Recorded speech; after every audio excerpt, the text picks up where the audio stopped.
Good morning, everyone. Thanks for joining us. Some familiar faces in the crowd here.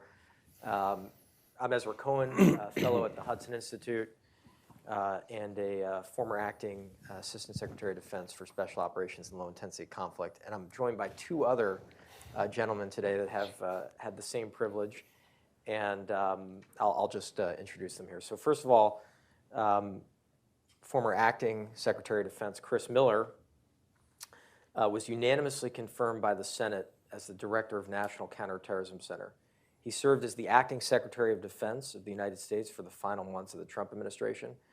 Prior to becoming a political appointee, Chris was an Army Green Beret, head of counterterrorism and transnational threats at the National Security Council, and a senior official for the U.S. Department of Defense's Special Operations and Irregular Warfare efforts. He's currently advisor to Highlander Partner, LP, Texas on defense matters, and acting chief revenue officer at Design Aero Technologies, specializing in autonomy. Mark Mitchell is a former senior executive in DOD who served most recently as the acting Assistant Secretary of Defense for Special Operations and Low Intensity Conflict, SOLIC. He is also a highly decorated U.S. Infantry and Special Forces combat veteran who served 28 years on active duty. He participated in multiple combat tours in the first Gulf War, Afghanistan and Iraq, and he's a recipient of the Distinguished Service Cross, our nation's second highest decoration for valor in combat. In addition to serving 4 tours in the 5th Special Forces Group, Mark served in the Office of the Secretary of Defense and on the National Security Council's Director for Counterterrorism. So, again, welcome, gentlemen. Really appreciate you being here. I was just commenting that the last time the three of us were together, and actually Dave was there too, who's in the audience, was when Section 922, which established SOLIC as the Civilian Service Secretary for Special Operations, went into effect, and we signed that at Fort Bragg. So it's a privilege again. So I think we'll just jump right into it. There's a lot to talk about. Let's just start with the basics. Irregular warfare, what is it and why is it important? Mark, you want to? Irregular warfare, for me, is the use of our military, economic, diplomatic power short of large-scale armed conflict. And for our Department of Defense, we tend to focus on force on force, state against state, and there's a whole spectrum of activities outside of that direct conflict that are going on where we're in competition with our enemies and our adversaries, competition for resources, influence, and partnership around the world. And that is, in simple terms, I think, what we're talking about when we talk about regular warfare. You still got it, man. Ezra, thanks for hosting this. We've been trying to do this for, about 2 years. Finally landed on today's date where we were all together. So thank you all for coming today. We noted that we wish we were good enough planners that this, the National Defense Industrial Association is having their Special Ops Low Intensity Conflict seminar today. We would like to think we were good enough planners that this is like the Contra version of that. We were not invited to that, obviously, because we're seen as heretics and ne'er-do-wells. And I think irregular warfare really kind of sums that up with our fervent belief that the vast majority of the time the United States military is involved in non-conventional warfare. You know, I love Dave Maxwell's here. You could give us the numbers, like the number of unconventional / irregular non-conventional wars. I mean, that's what we do. That's what the United States military spends like 98% of its time doing. I break it down super easy because a lot of you were involved in defining irregular warfare back in the late 90s and the aughts, where we went through these just how many angels can be on the head of a pin controversies. Dave, you were there for this. And really at the end of the day, I had to dumb it down to my level, which was conventional warfare is all about defeating the standing armed forces of a foreign power, which really kind of the apotheosis, is that a word? Did I say it right? Did I say it right? Man, you should never use words, because this is going to be a meme now where I use the word incorrectly, is capturing your enemy's capital, right? That's really it.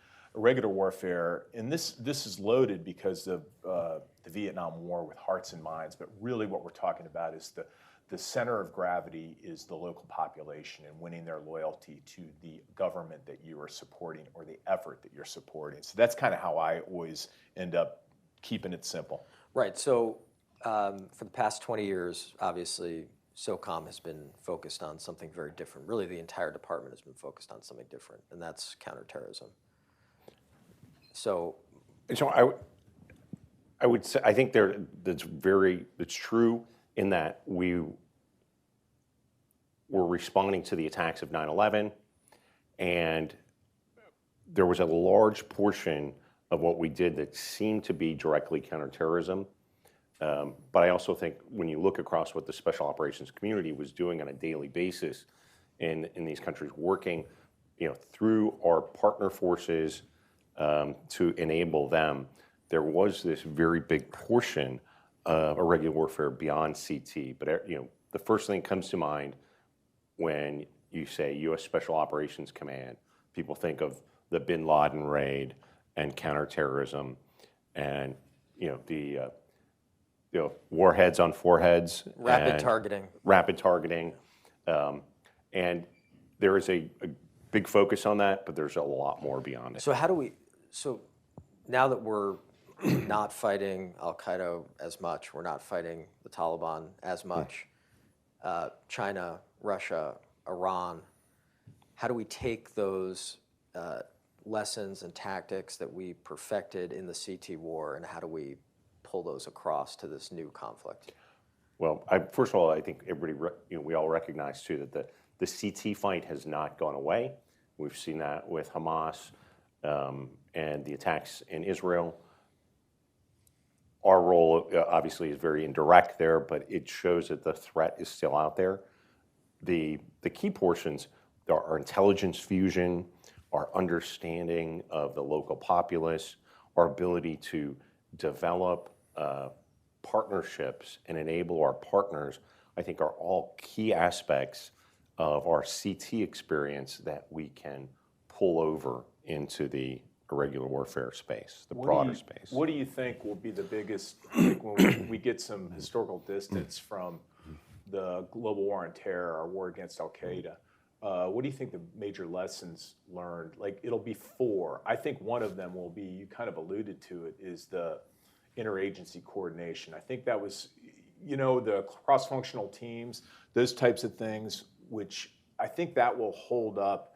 They call them, what do they call them? Joint JIADFs and whatnot, joint interagency task forces. I don't know the status right now of a lot of those efforts. I imagine they probably declined a little bit. They probably exist in some places, but I was thinking that's going to be a major one, which I think is really the essence of irregular warfare, is bringing all tools and capabilities to bear in a coherent fashion. I think that's going to be one of the biggest lessons learned. We could talk about the correlation and the integration of intelligence into the operations cycle. I think that would have happened regardless. That's just the nature of where technology is going. But I think that to me was kind of the biggest thing. You were part of those things too. Yeah. I mean, I think from my perspective, it's where we're still challenged is pulling in really even the non-Department of Defense elements into the fight and leveraging their capabilities to undermine, to dissuade the enemy. I think that we're still very challenged there. What I see is, and I think maybe I'll ask for your opinion on Ukraine and what we've seen going on in Ukraine. It's very easy to target these kind of one-off terrorist targets. That was very easy to do. We would sanction them. That was one thing we would do. We would have kinetic options. Afterwards, we would obviously message the way we did that after any potential strike or any action we took. But when we're talking about combating China or Russia potentially, the complexity is much greater. There's many more targets, and I think that pulling in all the elements of the interagency has been a challenge. But you see, I'll just go there. I might as well be provocative. Why not? There's been talk over the years about making the United States Special Operations Command the Irregular Warfare Command. And it probably wasn't time based on the development of the command. But right now, what I'm seeing is this almost knee-jerk reaction that everything must be connected to great power competition, pivot to Asia. And, it's necessary in some ways, but that's really perfect skill set for the vast majority of the United States military. The Navy, the Air Force, everybody loves that. It's a targeting issue, right? I just advance it. I think it's time to rethink how we're arranged with our combatant commands and the mission sets. And I think right now there's an opportunity for the United States Special Operations Command to take the lead in irregular warfare. I think, here's my thing, Ezra. I think if General Fenton went into the tank and said, hey, you guys, love you to death. Let's be honest, we kind of don't get along that well. We pretend we do, and it's nice and it's cute. You guys focus on Indo-PACOM. We'll take the rest of the world and we'll run an irregular warfare campaign where we use cyber. I thought General Braga's efforts with Space Command and Cyber Command, I was like, I liked where he's going with that. And I think if you went in there and said, you guys just focus on the first island chain, we're going to compete in all the other areas of the world, Africa, Latin America, where the Chinese are making inroads, right? I mean, they're really doing a nice job. You're not supposed to say that, but if you look at how they're doing it, special operations and the tools of irregular warfare are ideally suited to compete with them. And here's what you do. It's like, I don't want any more money, don't need any more force structure, just don't cut me. I'll take care of the rest of the world. I think the other GCCs and I think the services would be like, oh, thank goodness. So I really think there's an opportunity there that needs to be readdressed. And none of this is original thinking, Ezra. There is no original thinking in the special operations community. Many people in this audience and online have driven these conversations, but they seem to have kind of like diminished. Like, I'm not seeing it in the press anymore. I'm not seeing it, and I don't know whether that's due to the fact that we maybe have we don't have the advocacy we need in the civilian ranks or perhaps in the military ranks, but I don't see these conversations happening. It seems very unimaginative, like, oh, we have to focus the Indo-PACOM. Maybe that's not the best place for special operations. Maybe that's a good place for the Air Force and the Navy and the Army to compete. I would add on to that, I've said many times before, for the Army at least, the Taiwan Straits and the South China Sea have become the new Fulda Gap. That's where we're going to fight this decisive force-on-force battle that's going to determine the future of the world. And at the same time, we've also seen, just as after previous conflicts, particularly involved any kind of irregular warfare, the Army and the services want to quickly go back to that force-on-force and focus on a very clearly defined battlefield and enemy set. And so now they're doing that, and that's why these discussions have died down, because and we all know that ASD SO is not in the right position to influence these discussions within the Pentagon, and we've seen that with the budget cuts that are being applied to the special operations community. And again, it's the same pressures that we saw after the Vietnam War to, okay, you guys go, soft guys, kind of do your own thing, but we're gonna focus on this. And I think Chris is right. There is a role, an important role for us in that interagency coordination, because remember, DoD doesn't have, outside of a declared theater of armed conflict, we are not the lead federal agency in any of these efforts, but we can contribute a whole lot to it. So Mark, let me stick with that for a second. So you alluded to the fact that the configuration of leadership in the department is not right. It's not optimal to create this force to thrive in the unconventional warfare and irregular warfare space. So ASD SO, first of all, tell us a little bit more about that. What is 922, and actually then what are the functions of the Civilian Service Secretary? Sure. The 922 was a portion, bipartisan legislation signed into law by President Obama that was intended to strengthen the office of ASD SO in its civilian oversight of the Special Operations Enterprise, which is principally U.S. Special Operations Command. And like, SOCOM is both a combatant commander, a functional combatant commander, and a service equivalent when it comes to the man, train, and equip functions for special operations. ASD SO has similar roles in terms of an advisor to the Secretary on irregular warfare and policy, but is also supposed to function as a service secretary-like to oversee the functions of U.S. SOCOM.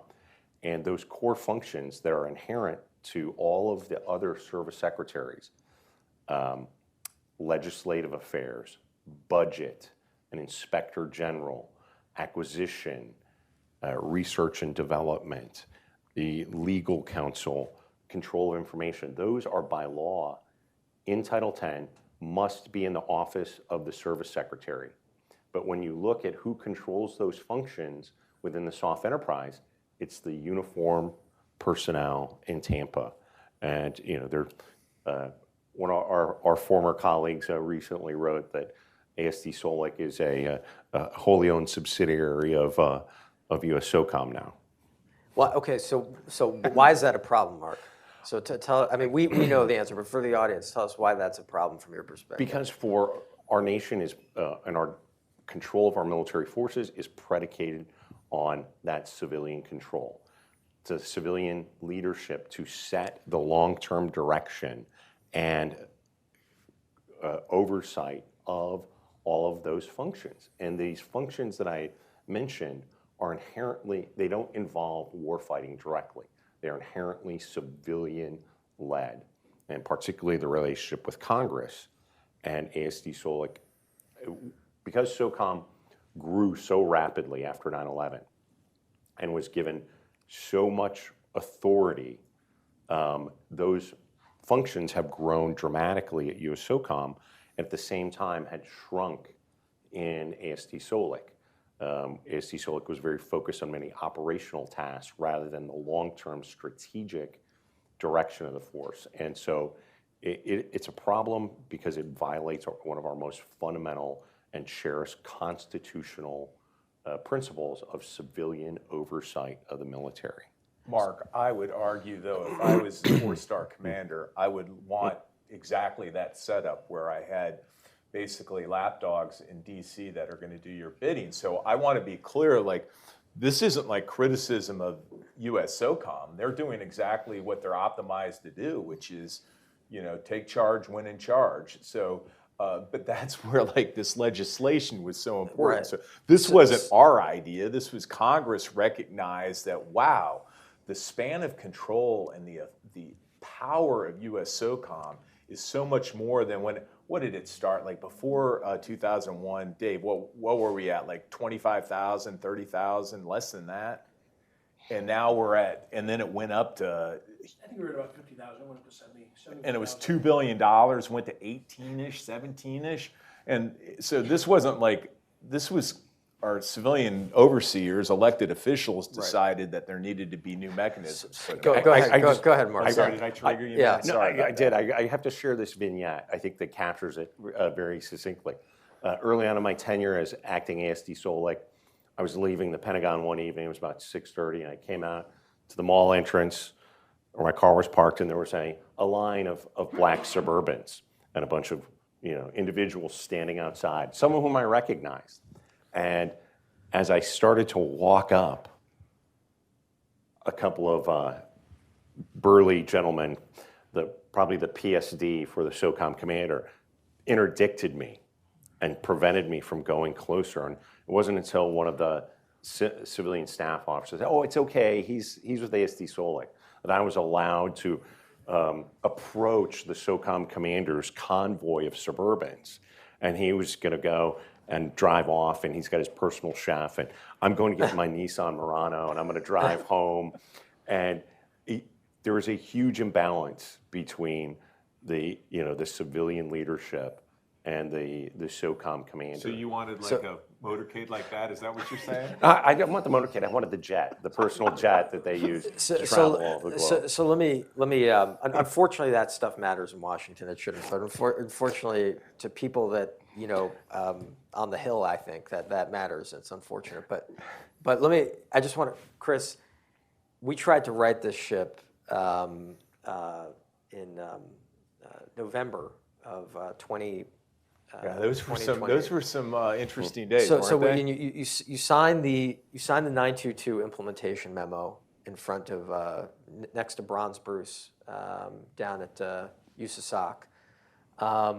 There was no military in the crowd for that. I did notice that. Yeah. What happened from that period? How do you grade the progress? Where are we now? And where have we kind of gone off track? I'll answer that, and then I'm going to back up because you were in those meetings that decided where we would go with this 922 implementation. Where we are right now, though, I was gobsmacked. I thought everything would be rolled back when the administration flipped, because that was kind of the practice, and this is not a criticism of the Biden administration, it's just kind of how administrations change, and they roll back all the executive orders and everything the last crew did because they were all wrong, and heaven forbid we need to right this, correct this horrible error. I was shocked when I saw the line of block chart just the other day that Assistant Secretary of Defense for Special Operations, Low Intensity Conflicts, still has a dotted line directly into the Secretary of Defense, which was the goal all along, was to elevate, the service secretary-like functions and have them pulled out from underneath like 8 layers, additional layers, and get it directly reporting in. So I was kind of shocked by that. But I brought up earlier, you're not seeing much vision, at least publicly, like where we're going, and let's just call it out. Defeat in Afghanistan was heartbreaking for everybody. Well, I should say everybody, for most of us. The fact that U.S. special operators were not used in Ukraine early on really kind of highlighted talk's cheap, it's your actions. Seeing those two things happen showed me that probably the voice and the power of ASD SO and Special Operations Command has diminished substantially. So I'm not in the business anymore, but just as you see the outcomes, it seems clear that although the legislation stands, it's been kind of gutted, would be my kind of assessment from the outside. I want to go back further, though, because this will make some news here. When we decided, so we were all in the business, and when we were younger, Mark and I worked together, oh my gosh, 5th group, way back when, and we always would complain about our bosses and like, we're in charge, by God, we're going to fix this. Then all of a sudden we're in charge, right? And I remember looking in the mirror that before the big meeting with all of the military and civilian hierarchy, you were there in that conference room right across from the SecDef's office. And I remember looking in the mirror that morning going, this is going to be a tough one. We're going to have some more scar tissue after this one. And I was like, it would be easier if we just cave. Because there's a lot going on in the world. And then I just remembered, man, I was like, those people that we had the incredible honor of leading and our privilege of leading, commanding, expect more from us. So we went in there. But here's the thing. I got a call from an extremely high-ranking congressman prior to that. So to be clear, this 922 when was it passed? It was in the last 2015, I think. 15. It was the last year of the Obama administration. Yeah. We had started these Tiger teams and working groups to make sure that everything was properly integrated. I think we did more work probably than Eisenhower's staff did for the invasion of D-Day. Now, it got off to a tough start because a lot of us were in these working groups, initial working groups. It was rough. But I'll tell you what, after 4 years, I got to tell you, the quality of the people in ASD SO, the civil servants that just serve, and they're given a mission, and they were given a mission like execute 922, and they put together these Tiger teams and these working groups. And 4 years of churning they had the right answer. Well, and actually, let me Yeah, go ahead, interrupt you. please. It wasn't just the civil servants, and I think that this kind of speaks to how bad the civil-military relationships are. There were also active duty senior military officers that were in ASD SOLIC, in the Secretariat for Special Operations, executing 922, which is the law, who faced consequences to their career for doing that. So I just want to, it's important we recognize them too, but sorry. No, that's a good point. Thank you for bringing that up. And they're doing the nation's bidding. Here's the thing. So the word goes out. Joe Tonin needs a shout out too on this because he got thrust into this.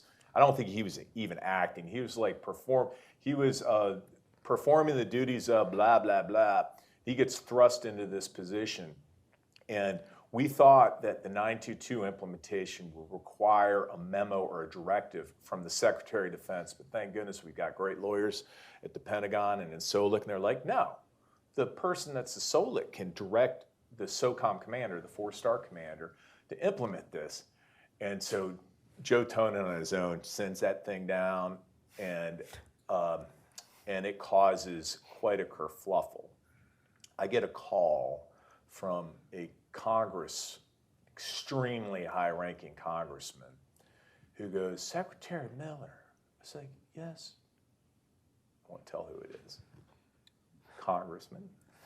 Because I'm intrigued by this 922. You're going to have the Special Operations Commander report directly to you. And I said, yes, sir. He goes, why? And I said, because it's the law. And he goes, oh. And then I lack political sophistication, and I didn't realize, and he finally goes, the appearance of this is quite troubling based on where we are as a country right now. And I realized at that point, he was indicating that he thought this was part of some grand design to have a coup force in existence. And I was absolutely flabbergasted. I was like, I spent my career dedicated to the Constitution. We would never do anything like that. I said, Congressman, we have spent 4 years dotting the I's, crossing the T's. We have done this with enormous collaboration and transparency. This is the law. Are you saying we should disregard the law? And then we got all the backpedaling. That's not what I'm saying. So we did it, and there were 14 recommendations. Weren't there 14? There were 14. And you guys were so angry with me at that meeting because I knew we were going to have to compromise somewhere. You got to allow SOCOM to save some face. We only did 13, and it was budget authority. I will say that the budget you authority. were so angry. Well, with me, I think Mark highlighted this in the beginning. The only way to reform SOCOM to make it a more effective fighting force against the upcoming threats. And I think also it's really the way any service secretary is able to make those types of turns in an organization is really through the budget control. And so that's why I think that's a key pivot point. I just had to go. Like, well, we why? get 3/4 of the pie. Well, I was tired. So I think the question is, and Mark, why were they so hung up on something that was so clearly within the civilian domain? Because it represents power and control. And that's fundamentally, everybody in this town, in government, in one way or another, wants a budget, and they want to be able to say where that budget is going, how it's going to be spent. And right now, all of that power within SOCOM really rests. As acting ASD, I would get the budget documents, a couple hours before they were due, up to Congress. There was no real effective oversight. We didn't have the staff. And even to this day, I don't think there's anybody in ASD SOLIC that has the transactional level access to be able to tell you where exactly the money is going and how it's being spent. And to me, that's really troubling. Because ASD SOLIC is supposed to be responsible for that. And SOCOM's got a budget about $14 billion, and we should be able, the ASD SOLIC should be able to say, I want to see exactly where this money is going, down to the transactional level detail, and have the staff to be able to do that. I wanted to touch back real briefly, though, on something. Chris, we've been talking about 922. And that's the name of the legislation. It was the section of the legislation.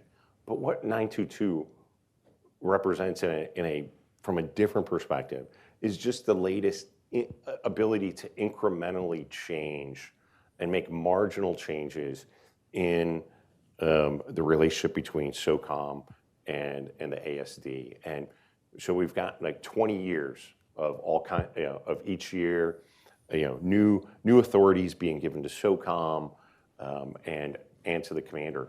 And I've said the only way that we're going to write this is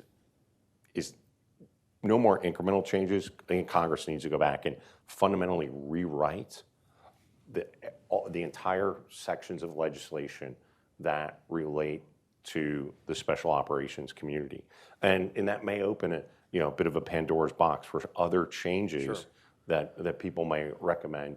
But I think we can't. You're trying to tinker around the edges and leave it up to the discretion of really the SOCOM commander and his ability to influence the secretary. And as an aside, we need to quit putting retired general officers in as Secretary of Defense.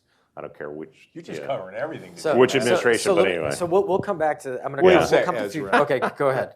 That beautiful, clear, crisp day at Fort Bragg, when this was implemented, you said this is the step to a separate service, and it was as if you touched the third rail on that one. Because do you remember all the retired generals and everybody's like, this guy's out of control, put him back in his box. Do you remember that? I do remember that, but it also was I think a hint to me that we were heading in the right direction. At the end of the day, I think the progress and actions speak for themselves. And unfortunately, I don't think that there has been enough change to properly prepare the country for the conflict that we're going to have in the Pacific against our greatest adversary. And I do think that having a civilian service secretary will help with that. But one thing I just want to go back to quickly on the budget. So recently, SOCOM, it's very public, took some significant budget cuts. And it looks like many of the cuts are going to go to the psychological operations forces, which is really what you need in a pre-conflict stage if you're very serious about dissuading our adversary. So what's going on there? I mean, to me, this is almost the proof, right? You need a civilian service secretary in the building because that decision is clearly an example of SOCOM getting outmaneuvered in the Pentagon. Yeah, I think that's a fair assessment. The Army, in particular, said, "Hey, we've got to make up some shortfalls," and as we've seen time and time again, SOCOM was the USASOC became the bill payer for that, and USASOC.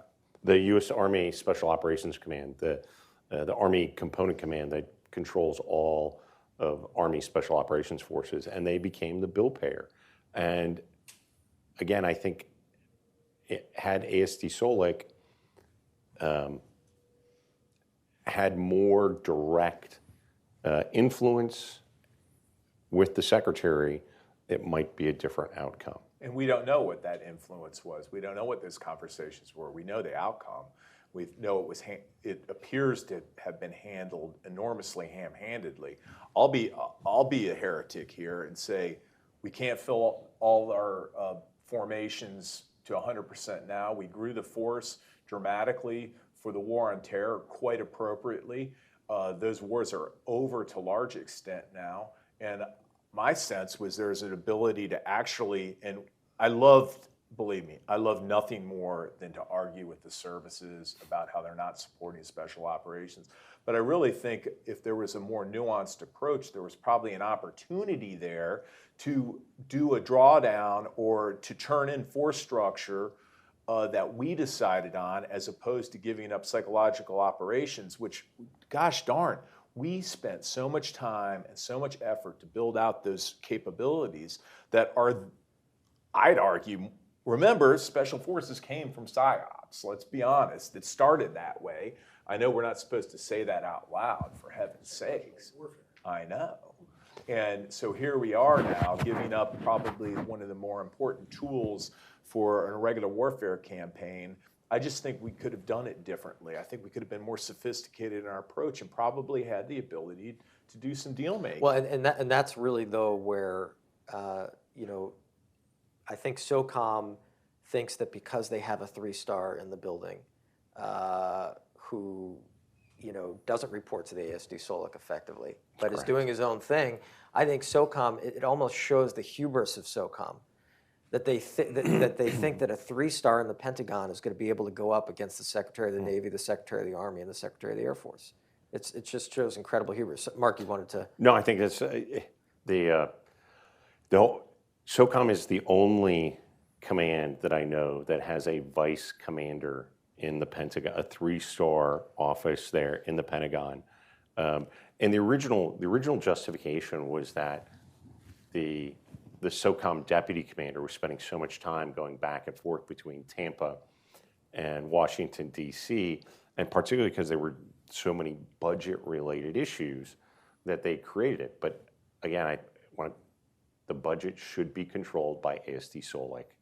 And if SOCOM's going to keep a vice in there, I've said before, it should become the SOLIC MILDEP and directly answer to ASD SOLIC. And SOCOM's legislative affairs function should be directly under the control of ASD SOLIC. So I just want to touch on quickly. We talked a little bit about, and I think this will grow into a larger conversation here, but we talked a little bit about the relationship and the fusion of intel operations with special operations. So all of us, all 3 of us, fought many, many battles about, is it intelligence or is it operations? And frankly, a lot of things, a lot of good operations, regardless of the category, were frustrated and did not take place because of that debate. So, you know, Mark, do you want to talk a little bit about what we kind of throw into the bucket of sensitive activities? Obviously, no specifics, but what is your perspective on that tension between intel ops and special ops? Sure, and there are organizations within the special operations community that conduct military activities that lead to the production of great amount of information, often, and I don't know if a lot of people know, so the Department of Defense also shares Title 50 authorities and has the ability to conduct operations under Title 50, which covers the intelligence activities of the United States, portion of the U.S. Code. And there are special operations units that are involved in that, and even indirectly, our special operations forces around the globe produce voluminous amounts of information that, when refined into intelligence, is, I think, extraordinarily illuminating. Firsthand accounts, very close relationships, and I would like to see us not get caught up in whether it's intel or operations, but focus on the desired effects and make sure that the folks that are on the ground are best supported to do that. And I'll just also say, as the intelligence guy on this panel, it's not just special operations producing intelligence, but intelligence is also getting, and intelligence tactics and techniques are getting special operations forces to the target as well. Right. So, Chris, this isn't this idea that intel and special operations need to work very closely together, or maybe even work as one. That's not new. It's been done before. There are other organizations in the U.S. government that are doing that today. What's your perspective? I love the tension between the intel shop and the op shop. I really like that. I think it's healthy for America. But it also was built in after the church hearings and all the failures of intelligence and complete violation of American civil liberties in the 60s and 70s. we're in a different era now, and those concerns about like, oh, you have American person's data shared in the same file as a doggone human report. You're in violation of, was it 12333 or whatever that is, Intel oversight. I think we're in a fundamentally different era right now, and we have the ability to better control data and see. I thought it was a valid concern back in the 70s, 80s, 90s when we didn't have the ability to understand how all these different pools of data were coming together. It's pretty easy now. I just come back to, and this is anathema, I know, to the many in the community. I got to tell you, I respect the fact that our military services and SOCOM was never supposed to be this way. Remember, SOCOM was supposed to be the adaptive, flexible ones, but it's become kind of hidebound and bureaucratic now. That's the nature of the business. So, you're supposed to have to, if you're going to disrupt, have a couple choices. I think one of them is reestablish something like the Office of Strategic Services that existed in World War II. It was kind of where all the oddballs and the crazy people that like, oh, I'm a physicist at Johns Hopkins or MIT primarily, and I want to serve my country, but I don't want to go through basic training. And there was a process, they could be brought in, they could contribute. I think we really need to do that again and look at it. And Ezra, I got it. How would the law look? How would they get paid? Who would they answer to? We can work through that. I'm very confident we can work through that. So I think it's time for an Office of Strategic Services Part 2. Well, look, I think right after when we went into that room after we signed the 922 implementation, and we could have heard a pin drop. We were all toasting, and we realized that many of our friends in uniform were only allowed to be in that room, if you recall, in private where there were no cameras, lest they be seen publicly supporting civilian control of the military. But I said in there, this is a step towards creating the OSS, which is really what I think this country needs. And you triggered me on that one because it was dramatic. We had been renounced by the military services, and that's all right. And that you brought up the point about military general officers being in senior civilian positions. I was so doggone naive, Mark, that I thought that we were doing a solid for the force and for our country, and then to be renounced by those that we had served for so many years. That one stung. I'm over it now because the most important thing was that was the transition where I understood the role of civilian oversight in the Department of Defense. I was like, if those people are happy and high-fiving us and we're getting invited to their events, it probably means we're not doing our job. But that's not really a fun place to be. Let's be honest. It's not. You're like, wow, I committed so much of my career and family and all this, and then to see that it hurt, man. Right. But I walked away stronger in understanding how our Department of Defense and how our government works. You know, so I left stronger and more confident. But wow, that was pretty. That was harsh, man. So coming back to the idea of creating this new organization, call it whatever you want, but that essentially fuses ops and intel.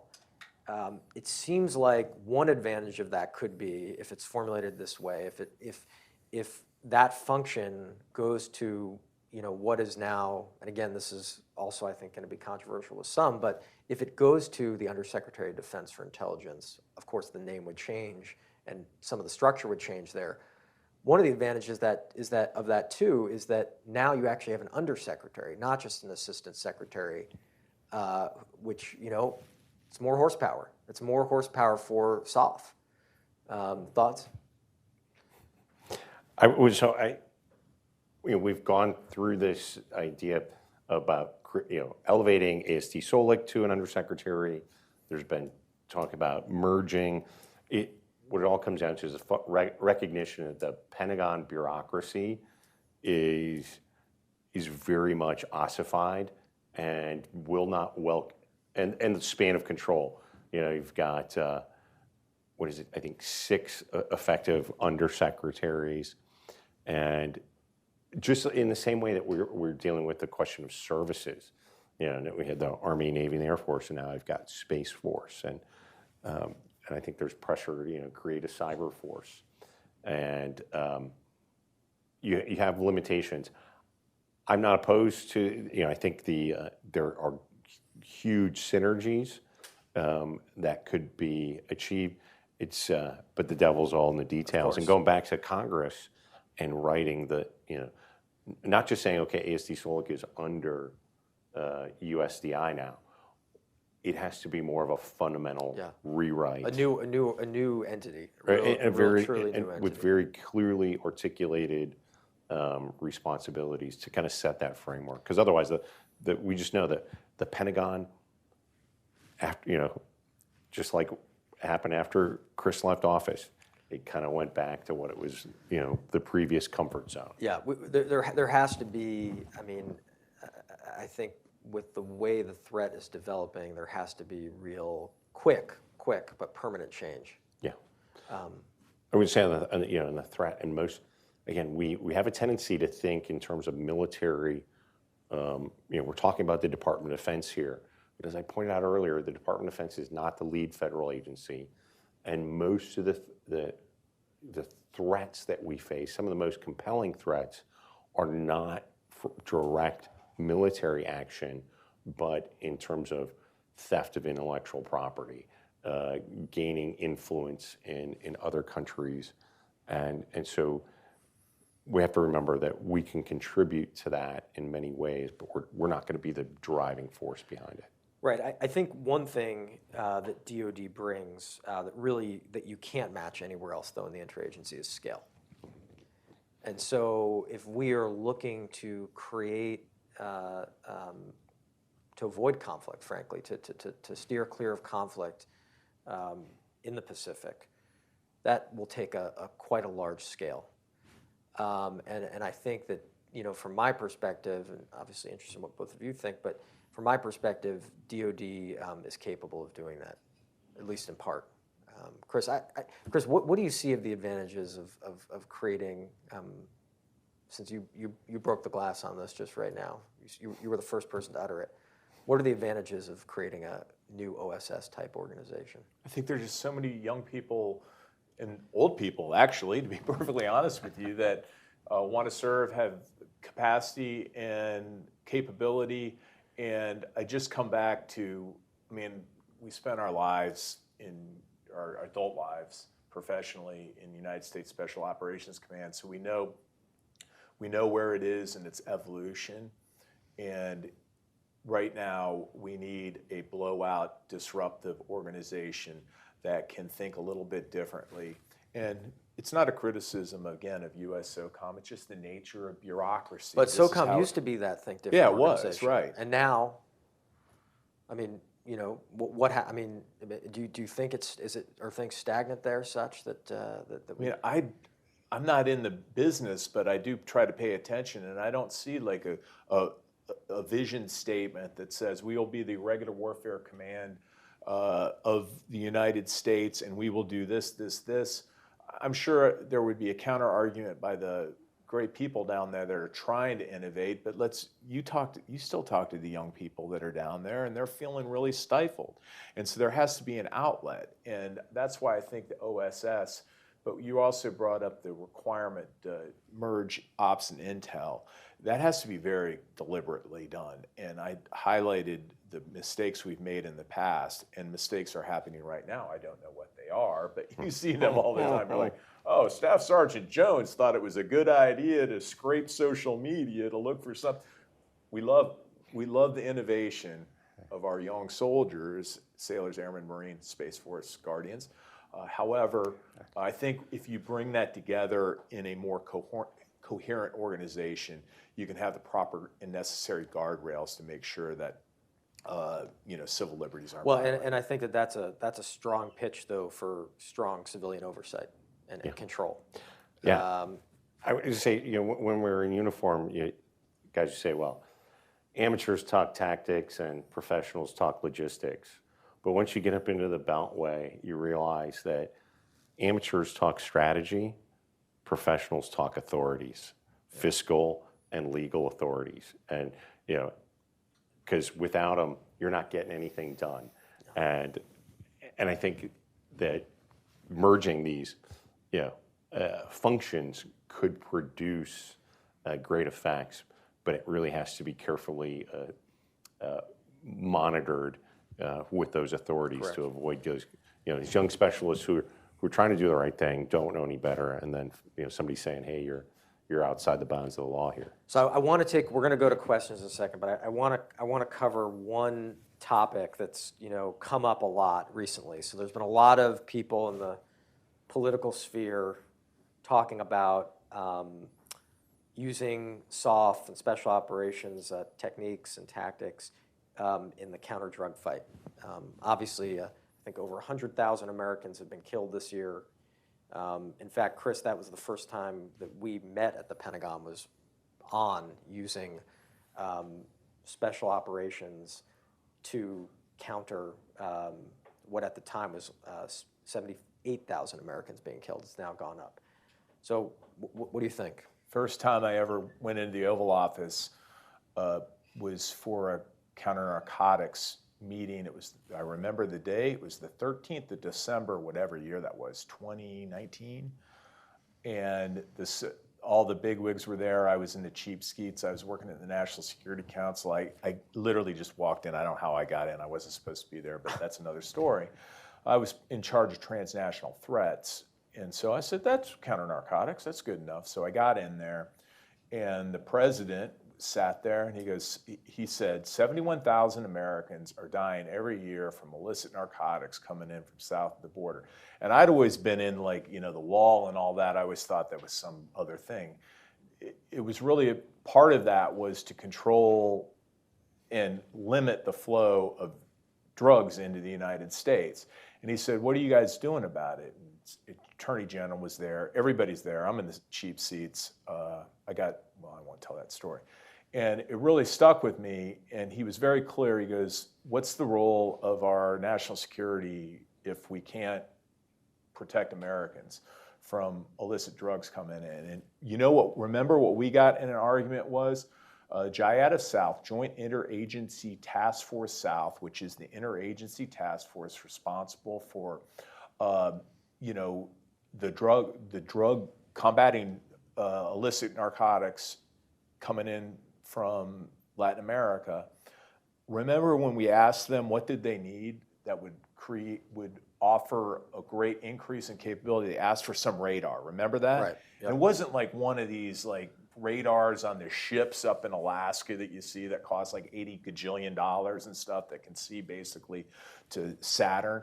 It was just like one of these routine kind of Fort Hood, go down in the motor pool to the doggone, get you a radar. And remember, Secretary Esper, let's be clear, fought that tooth and nail because he said if we give up one radar to the counter-narcotics fight, we'll have one less radar for the pivot to Indo-PACOM. Do you remember that? I painfully remember it. I see Matt Flynn here in the audience. I know he remembers that. I mean, of course, the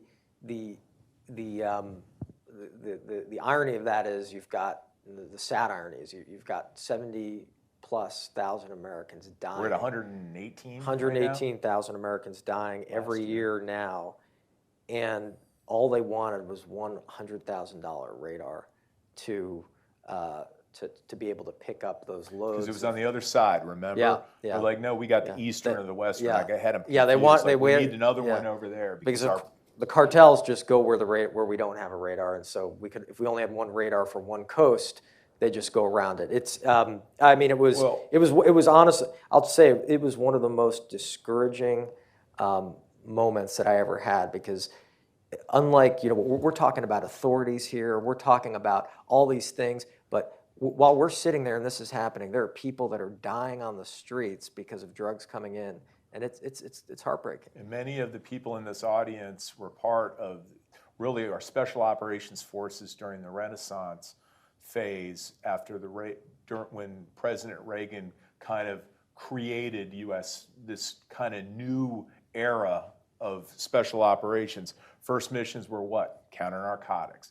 And I would argue with you that the lessons learned there and those teams that were built there transcended that time period, and those tactics, techniques, and procedures and those relationships built during that campaign directly attributed to our success in the counterterrorism. Well, absolutely. fight. When you look at the network targeting, Yep. and, Started there. and all of the things that go into that, I mean, there's no question. And I'll just say before we go to the audience, the reason that in SOLIC we were worried about counter drugs is because the DoD counter drug office and mission is part of SOLIC. So that's why we were all very focused on it. Okay, let's go to questions. Okay, go ahead, Dave. So thank So you. you have to get the, Microphone, Dave, you there have you to go. have that. Thank you for your great remarks. I just got a couple comments and one question for both of you. You know, everything you've talked about, we have not ever realized, none Cohen, the vision of Congress, to really have a Secretary of SOF, not an ASD, not Undersecretary of Intelligence, a Secretary of SOF and a Chief of Special Operations. I think that's, you know, those terms could really be defining there. And so I think, you know, and as much as I want an OSS, I don't think we'll quite get there, or maybe this would be an interim step. The other thing that Nunn Cohen wanted to give responsibility to one organization for low-intensity conflict, which is today's irregular warfare. And so we have not realized that vision. So we got to think hard about that. And we really have to think about, as you're talking about reorganization and doing that. But my question is, and this goes back to the 2018 Irregular Warfare Annex you guys worked on and everything, and the new NDS, which really emphasizes campaigning. And I think campaigning less than major large-scale combat operations, campaigning in the irregular warfare or gray zone space. Who is responsible for, and how do we develop irregular warfare proficient campaign headquarters? Where do they lie, and who's responsible for developing them? If you were a king for a day, how would you do that? Okay, thanks. All right, Mark, you go ahead first. And then. Oh, thank you that you made Mark go first. I saw you Dave looking at him. Maxwell. I see on the Let's corner be clear. trying to- Dave Maxwell has been a thought leader in this while you were in service, but more importantly, since you left service, I think your contributions to this this kind of conversation. And I want to, here's real quick. You know, we've had enough reps on this. So when you're younger, you don't really know what the right answer is, and you listen to all the old gray beards and like, oh, okay, you're listening. But we are at a place in our lives based on our experience where we know what the right answer is. And that's what the right answer is. We need to have an independent service secretary, and we need to have a chief. And you are better with like the details. I'm just the big picture hand wave guy. But, you know, that's why I think SOCOM should just be designated as responsible for the irregular warfare campaigns of the United States military. But the OSS piece, you're right, Dave, maybe that's an interim step. But I don't understand any other way to like drive the bureaucracy to a common vision, which really is this uber joint interagency task force is what we're really talking about to counter China in the peripheries and the secondary, tertiary theaters. So I agree with everything Chris said. I was going to say the wrong answer was probably be just another DoD headquarters. It does have to be an interagency effort because again, we're talking about efforts outside of designated theaters of armed conflict that are going to involve diplomacy and economics and all of our information, all of our aspects of national power. I do think, however, that our theater special operations commands, if properly structured, could be and supported by the interagency, could be the locus of that campaign plan, and we could achieve it a great deal.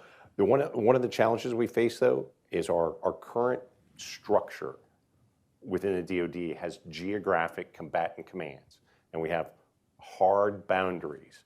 We have country X is in EUCOM, country Y is in CENTCOM, but our adversaries don't play according to those rules, and they move freely across those boundaries. And I think maybe the time has come for us to, Change- more fundamental So I relook. think, I mean, the good thing though is, not to go back to authorities, but it is very important, is that's the UCP, and the president can change that pretty easily. Yes. That's something that really can be done through executive action. I just want to, a few more questions.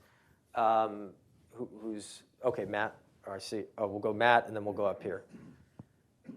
Question, Well, we got one back here, and then we'll go to you next. all right, you've all talked about how budget authorities matter in this town. We watched the counter-drug budget authorities go up and down over the 4 years of the Trump admin. I'd be curious for your thoughts on why that happened, and then also how we could potentially fix that in the future, and what problems come from when those authorities and budget go up and down.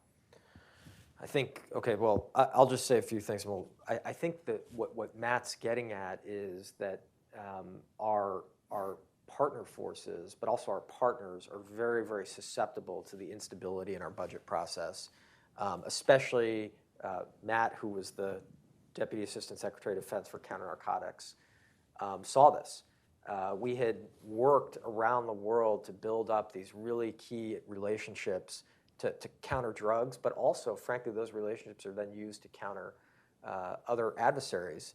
When we just pull the plug from them overnight, like Secretary Esper did, it takes a long time to build those back up. But I don't know, Chris, Mark? I mean, I think Secretary Blinken and Secretary Austin are up on the Hill today justifying the $108 billion, that's with a B, $billion supplemental. Do you think we could have a bit of that, maybe do a beta version of an OSS type proof of concept? Could we maybe factor in that counter-narcotics is a threat to, or narcotics, illicit narcotics are a national security primary threat, and get that established? And also, it comes back to correct selection of civilian leadership. That, I mean, that pot of money was available. You know as well as I do, when those fights were going on, all the budget folks just looked and what can we tap into quickly? They didn't tap in the F-35 or anything like that. They're like, oh yeah, which comes back to the theme of our meeting, like profoundly powerful civilian leadership perhaps could have changed that outcome, where counter-narcotics accounts were raided for other things. I think it's spot on. You fight these battles inside the Pentagon against the CAPE, the Center for Analysis and Program Evaluation, and you get a lot of bean counters without, I'm not trying to be dismissive of, but they're looking at it strictly from an accounting perspective rather than a operational and a mission perspective, and we end up without the right advocates and with the appropriate level of influence, you end up being subject to those types of analyses. all right, right up here. Right up here. Hi, George Nicholson. One of the questions you talked about was legislation. Dick Schultes was one of my oldest friends, and I was up here in Washington after he had left JSOC, and they were having the Goldwater-Nichols hearing. Remember, every posture statement, everybody's asked, does something need to be changed? No, everything's fine. Schultes had been selected for his 3rd star. He turned down his 3rd star because he said, I can't testify what needs to be done. The Chief of Staff of the Army came up here. They had the briefings. Admiral Crown, everything's fine with soft, don't need to change. All the service chiefs right down the line. Schultes went in unemotionally, testified, and then none turned to Cohen and said, Bill, we've got a problem. He says, our original intent was to recommend to DOD that they have a military funding program, that they have a 4-star headquarters. Clearly, that's not going to work. And that's where the Nunn-Cohen amendment came from. And both Sam Nunn, who's a friend of mine, and Bill Cohen have said there would not be a SOCOM today if it had not been. So a question is, do we need to go ahead and have a fundamental change, whether it's the Key West Agreement or whether it's Goldwater-Nichols to do that? You talked about, control of what the OSS did. Well, remember that after the OSS was disbanded, that was the nexus for creating the CIA. So do we actually have pieces of organizations out there, what the CIA is doing, what DEA is doing? So rather than establishing another And then you sort of alluded to, and people don't understand, when we did Neptune Spear with Bill McRaden, that was not done under Title 10. That was done under Title 50. And that's the reason the CIA director, who later became the Secretary of Defense, did that operation. So I would step back from saying we need to have another OSS. Looking what's in place right now, do you work out an arrangement between those organizations? Now, of course, before I turn it over, I mean, the decision to conduct that operation under CIA Title 50 was a choice, not a requirement. It didn't have to be that way. DoD could have conducted that operation under Title 50. But anyway, Mark, Chris, any comments on? There were a few things in there, so pick what you want to respond to. There's a lot there, and I've made similar comments before. You know, the 1947 Key West Agreement and the revisions made after World War II have served our nation well for 75, 80 years. The question is, though, is it the right structure going forward? And and then you get into the whole idea of the different departments and agencies and their bureaucratic self-preservation imperatives. It's going to take not only a extraordinary leadership in Congress, but presidential leadership in the executive branch to make any changes like that. But I do think it's worthwhile asking and looking at it is the structure that has served us well through the Cold War, is it the right structure moving forward? So many things have changed in this world that I think it bears close examination, and how can we do it better? But it takes tremendous amount of leadership to fight the bureaucratic inertia that seems to envelop this town. I just love none of this is new, and you lived through that, and just those giants. You talked about Schultes, you talk about Cohen, Nunn, Goldwater, like they understood national security, and I'm hopeful that someone comes out of the mist up on the Hill, because that was all, it was a bunch of colonels that were like going nowhere that said, I'm going to sacrifice my career to do the right thing. And then you had the giants up there that recognized it was necessary for our nation's security that we transform how we do things in the Department of Defense. It was magical, but we, every 30, 40 years we reshuffle things. It's kind of time. Like, these are the conversations that need to get started, but more importantly, we need somebody really aggressive that understands, like, it's kind of, I think it's existential, to tell you the truth. Like, if we get this wrong, like, this is the one, we used to always, like, got to fight tonight, remember, Dave, when we're out in Korea, all that, Fehrenbach and all that. Now we're kind of there. Like, we have to, if we get this wrong, it's going to be really, really hard to recover. But I just don't see the giants like you were referring to. All right, go back there. Hi, question about, well, first is to say, during my time at USDI, working for Ezra, the scales kind of fell from my eyes with regard to resources shared between the agency, CIA, and DoD. And from what I saw, there seemed to be an imbalance there. What do you see as the risks of the agency trying to grab establishing a new OSS-type organization, trying to get more resources for that, or someone coming along and saying, why don't we just give more authorities and more mission to DIA? I just remember 9/11 Commission, there was only one recommendation that was not implemented, and that was the recommendation that the Department of Defense take over the CIA's paramilitary operations. And remember, Secretary Rumsfeld was like, we're doing that. And then he got the briefing. If we're going to do this, this is all the stuff you're going to have to do and laws that need to be changed. And that was the only one he caved on. Remember, I'm not making that up, am I? I think that was the only one. The point of that is CIA's changed dramatically since, so has the Department of Defense, so has Special Operations. I'm all about disruptive and transformation, and I think that's why let's do a beta version. Let's get a little cut out of that $108 billion, and let's give it a whirl, see what happens, do some lessons learned, bring somebody in there that to lead that thing, a couple people, and that get it and see what happens. So I'll say, I think CIA is very good at conducting discrete tasks but the scale that we need, Campaigns. the campaign, the scale that we need to defeat China is not something that can be done at CIA. Episodically, It is not consistent with their culture. And so I think that's pushing this need for a new formulation. Mark, anything else you I want was just to say? saying, we think about innovation. It's not simply making a marginal change. The example I use is the iPod. There was all kinds of MP3 players out there, but the iPod was combined with a store and the ability to purchase, and it became. I mean, it's hard to even remember the time before the iPod and the ability to get all these apps, but that's what true innovation is about, in bringing things together in new ways, not simply reshuffling the chain of command. And I go back to my earlier comments.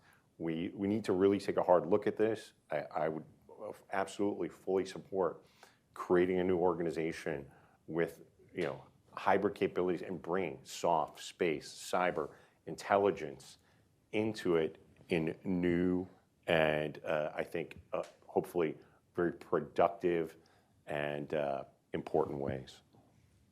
All right, great. Well, we've got one last question. We've got to make it quick, please, JD. But if you're talking about a new service-like authority, if you're talking about a new service-like construct, how will that play with something like U.S. Cybercom? I mean, we're looking at a no-notice requirement to re-stand up something like Operation Glowing Symphony for the suppression of some of the videos coming out of Gaza.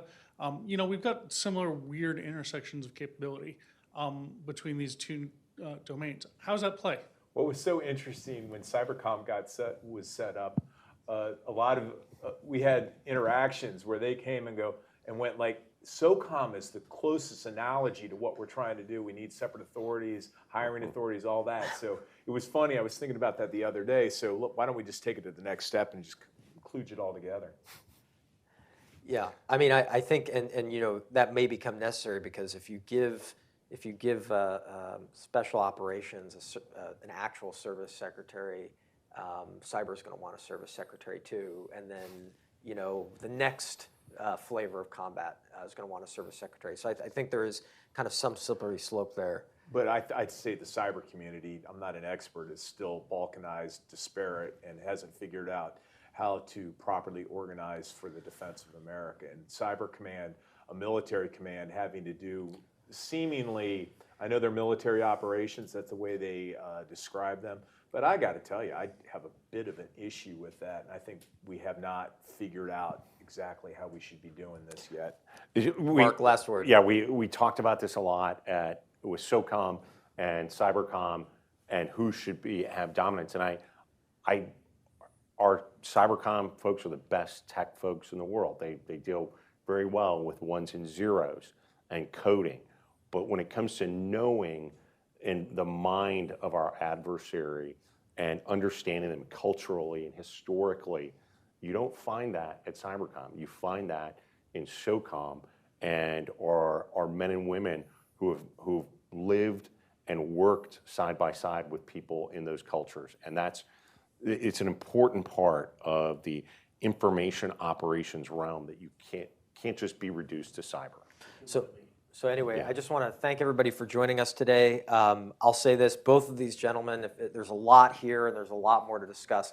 Both of these gentlemen have written extensively. Chris has a book that he wrote, and Mark frequently comments in newspapers with op-eds, and so I'd encourage you all to find out more there. And again, thanks everybody for joining. Thank you.